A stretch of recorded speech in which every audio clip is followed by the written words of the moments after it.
Hello, and thank you very much for joining. Welcome to our short webinar on the topic of harmonised standards in the EU, and specifically when they have a restriction associated with them.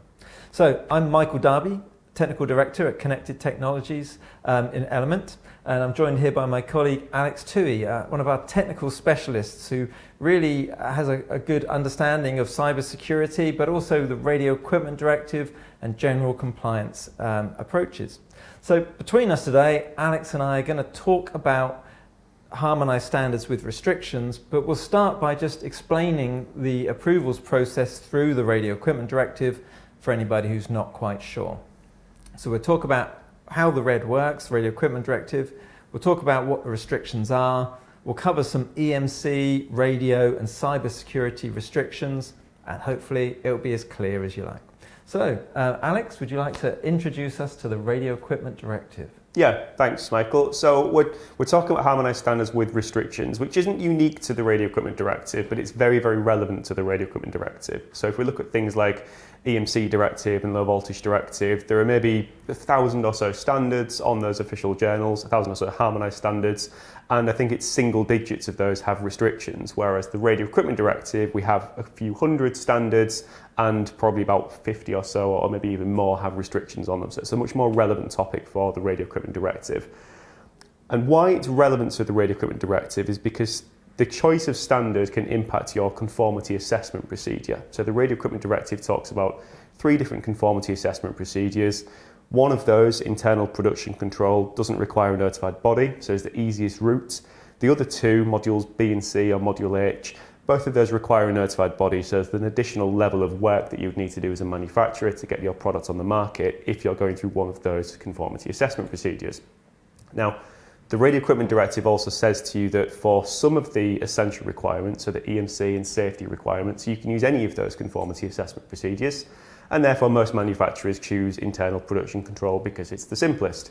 For the Article 3.2, which is the radio spectrum usage bit, and Article 3.3, the cybersecurity and other aspects, the Radio Equipment Directive says that you either use a harmonised standard in full or you have to go through a notified body, so it limits your choices there. So if you're using a harmonised standard in full, fantastic, you can choose any option, and generally people would choose the simplest one. If you don't use a harmonised standard in full, or if there are restrictions on that standard that are applicable to you, then you'd have to go through a notified body. The other thing to talk about is presumption of conformity as well. So these harmonised standards give what we refer to as presumption of conformity. And this is all about the burden of proof, effectively. So if you benefit from presumption of conformity, you are assumed to meet that essential requirement for your product. Whereas if you don't have a presumption of conformity, you would need to prove why what you've done is suitable to meet that essential requirement. So they're the 2 reasons why we worry about harmonised standards, really, as test labs or as manufacturers. So with that in mind, I think, Michael, you want to talk to us about some of the restrictions and when we have these restrictions and what that means for manufacturers. Yeah, thanks, Alex. So, good explanation, really. And as Alex said, the real basic concept, the Radio Equipment Directive, like other directives, just says you must comply. Like, you must be safe, you must have good EMC performance, you must have good radio performance, you must have good cyber performance. And so this concept of a manufacturer not knowing, well, what do I have to do? And so without any standards existing, they'd have to make it up. And they'd have to figure out, well, what are the requirements I might need to meet? What kind of test I might have to do? What kind of limits would apply? And so when these harmonised standards exist, it's like the European Commission has already said, if you do this, then that's okay. And that's that presumption of conformity that Alex was talking about. So very simply, if you have a harmonised standard, all the hard work of what tests might apply, how do we do the tests, and what limits and levels should be used is already done for you. The European Commission has done that by accepting the standard. If there was something wrong with the standard when the standards group like ETSI or Senelec submitted it, let's say there was 10 test cases in a standard, and one of the test cases didn't please the European Commission. Let's say there was something in it, European Commission said, I don't like the way that one clause is written, and if they rejected that standard, then the manufacturer would have no harmonised standard at all. And so as a way of being a bit pragmatic and trying to get around this, they've gone for this solution of saying, right, well, the whole standard isn't perfect because we're not going to list it without any problems, but it seems a shame to give no harmonised standard whatsoever just because of one test clause. So say, for example, a standard gets listed with a restriction on one of the test clauses, and let's say there's 10 test clauses in the standard. It's like saying 9 of them are harmonised and then this one isn't harmonised. So if your radio product magically didn't have that clause applying to them, let's say, for example, it was a transceiver standard and the restriction was associated with a receiver, and you had a transmit only product, then effectively you've got a harmonised standard because the clause that the restriction applied to doesn't apply to your product if it was a receiver. Or let's say it only applied to certain size of equipment or certain type of equipment. Well, if you were all the other types of equipment, then you would have a harmonised standard. So simply a way of saying most of the standard is harmonised and then this one clause isn't. So for most of the standard, just follow the standard, it's absolutely fine, and then the one clause or point, you've got to do the extra work, the extra homework of how do I demonstrate compliance at that point based on this clause, because this clause isn't okay. And if a standard isn't harmonised at all, then usually the manufacturer and their test lab have to figure it out from the beginning. But if a standard is listed with a restriction, not only have they made life easy by just highlighting which clause is the problem, but they usually explain what the problem is. In the restrictions document, they say, we don't like this clause because, and then they explain it. So as Alex explained how the Radio Equipment Directive works, if you've got a harmonised standard with a restriction, it simply means one little part of it is not harmonised. In the case of radio or cyber, you would only have to go to a notified body if that clause applies to your product and if the restriction applies in your assessment. So in this year, 2025, we've seen some harmonised standards appear for cybersecurity, and then more recently, in May 2025, we've seen some new standards published on the official journal for EMC and radio. Now, Alex, I think some of those standards had restrictions. Quite a lot of those standards had restrictions, yeah. So having restrictions in radio standards is not new. For some of the short-range device standards, we've had restrictions on receiver categories, as Michael mentioned earlier. So if you have a transmit-only product, you wouldn't fall under those restrictions. The standard is effectively harmonised for your product type. And we've got that on some of the new standards that have been listed as well. So we've got things like the new 301.893 standard has been listed for 5 gig Wi-Fi equipment. We've got standards listed for DECT new radio as well.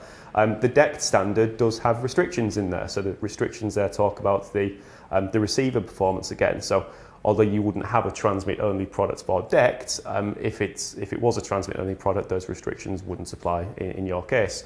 A lot of the 301.489 standards have been listed in May as well. So these are the EMC for radio standards. And there's a lot of confusion sometimes about which official journal they get published in.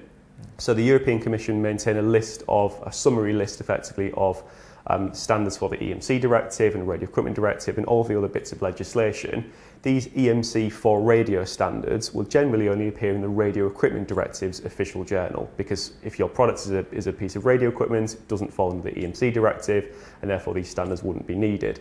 I know there are a couple of exceptions to that. Michael's probably itching to shout about 301.49-34, is it, which does appear on the EMC official journal. Yeah, but should be withdrawn. It's been in there for too long and it needs to go. Yeah, okay. So these new 301.489 standards that are listed on the Red official journal, a lot of those will have restrictions on them, or two restrictions in particular. One of these talks about the essential performance criteria, so how you would check the product is doing what it's supposed to during the immunity testing, and the other one is talking about emissions below 9 kilohertz. Now, the emissions below 9 kilohertz isn't a surprise because that's not been in the standards until now anyway, so no one was really shocked when that was listed. And to be honest, the note about the performance criteria isn't really a surprise to anyone in the industry. So this is all about providing legal certainty effectively. The European Commission don't want to say this is the appropriate level of performance for all products across the board, because there could be products where that's not the case. If we think about, for example, a garage door opener type product and a nurse alarm call type product that a vulnerable patient might wear, They might have exactly the same radio technology, the exact same standard would apply, the same 31489 standard, but they might have very different performance criteria. So the garage door opener, the manufacturer might argue, actually it's fine for this to have a lower throughput or to drop out periodically, whereas the nurse alarm call system, you obviously wouldn't want that to happen at all. So that would have a very different level of performance criteria. Now, these 31489 standards, some of them were listed in the Red Official Journal already, some of them have been added now for the first time. So we're sort of back to that situation that Michael mentioned earlier, where if you don't have a harmonised standard at all, everyone just has to make something up. Whereas if you do have a harmonised standard now, even though it's got these restrictions, we're in a slightly better place because the manufacturer can say, fine, here's the standard, most of this is covered, there are some bits of it which the European Commission have a problem with, but I now know what these problems are and it's up to me to detail how I address that.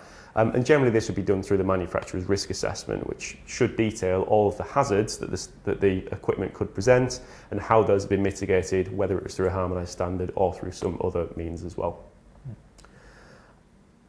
And some of the other changes that have been brought out in these 31489 standards is just adding new technologies to them. So 31489-17, for example, have been new Wi-Fi bands added onto there. 31489-52, which covers cellular equipment, we've had some new 5G bands added onto there as well. So these standards have all to keep up with the evolving technologies as well. It's worth noting that so when we say these are listed on the official journal, the references to these standards are included on a summary list as well. So the standards are cited in the official journal itself, which is a periodic publication. The Commission also maintain these summary lists, and actually they're not updating those at the minute. So there is a period starting, I think, from April where there's some maintenance happening to the databases and these summary lists are not being updated. So just bear in mind, if you're looking on these official journals, first of all, look on the Red Official Journal, not the EMC Official Journal, and bear in mind you might not see those updated on the summary list just yet. It's also worth bearing in mind as well that the UK has a separate list of harmonised standards to the EU, or rather the UK has designated standards, and those lists might not match and might be updated at different times. So depending on when you're watching this video, the situation might be the same between the two geographies or it might be different. Michael mentioned earlier there are also the cybersecurity standards that were cited in the official journal earlier this year. Did you want to talk through the restrictions on those ones? Yeah, I would, yeah. So thank you, Alex. So cybersecurity standards for the Radio Equipment Directive. We have 3 standards, EN 18031, -1, -2 and -3, and they apply for the 3.3D, 3.3E and 3.3F of the Radio Equipment Directive.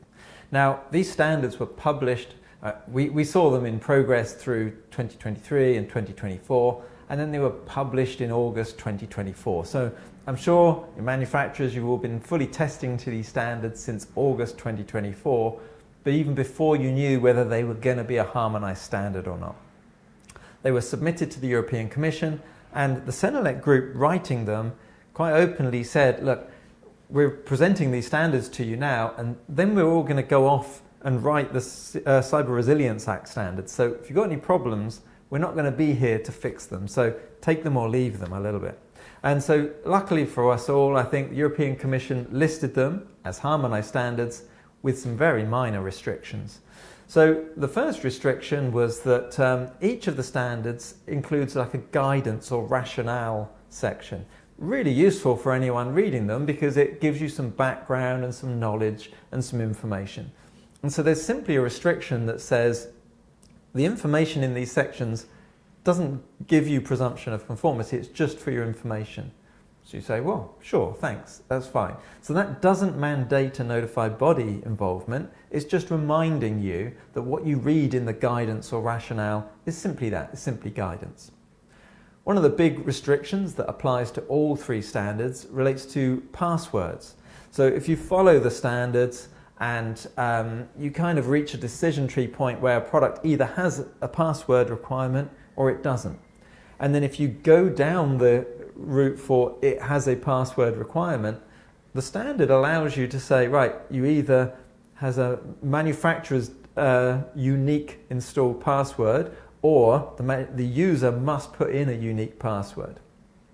And in the standards, it allows the user to leave the password blank, effectively selecting no password, even though you've gone down the tree of it needs a password.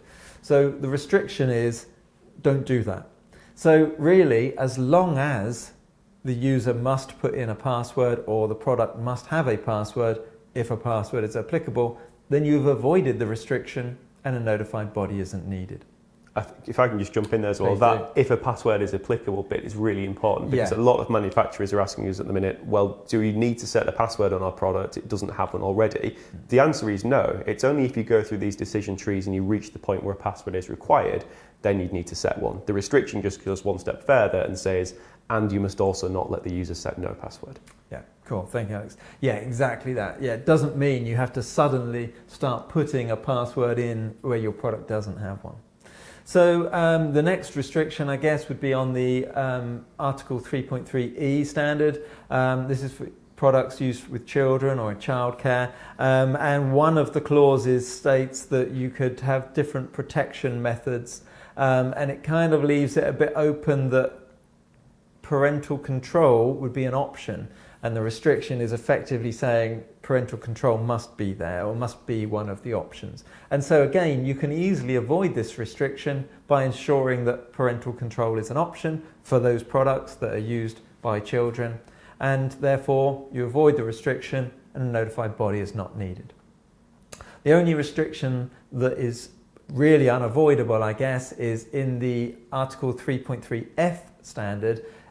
If the decision trees lead you down a particular route to a particular type of product where it allows for different types of secure update mechanisms, I believe, if you end up down that route, the suggestions in the standard aren't sufficient, and so you do need to go to a notified body. So that's a case of an unavoidable restriction, if you like.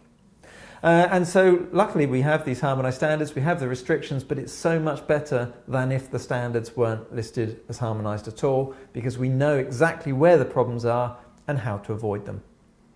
There's an interesting point that Senelec had made to the European Commission of accept it or don't, because they'd said to the European Commission, if you choose not to list these standards as harmonised, we'll remove the Annex ZZ and publish it as a standard anyway. And that simply means that the Annex ZZ is the part of the standard which says this is how you meet the Radio Equipment Directive by applying this standard.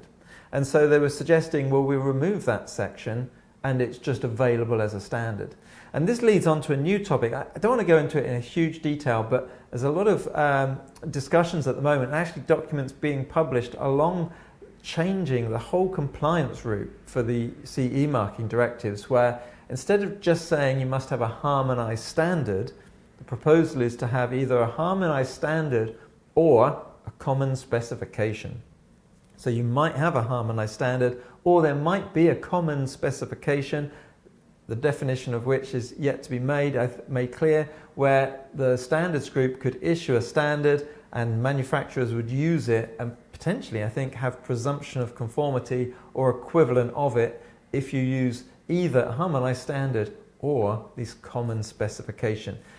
Really, you could argue it's a way of allowing trade to happen without the European Commission taking on the legal responsibility by listing a standard as harmonised.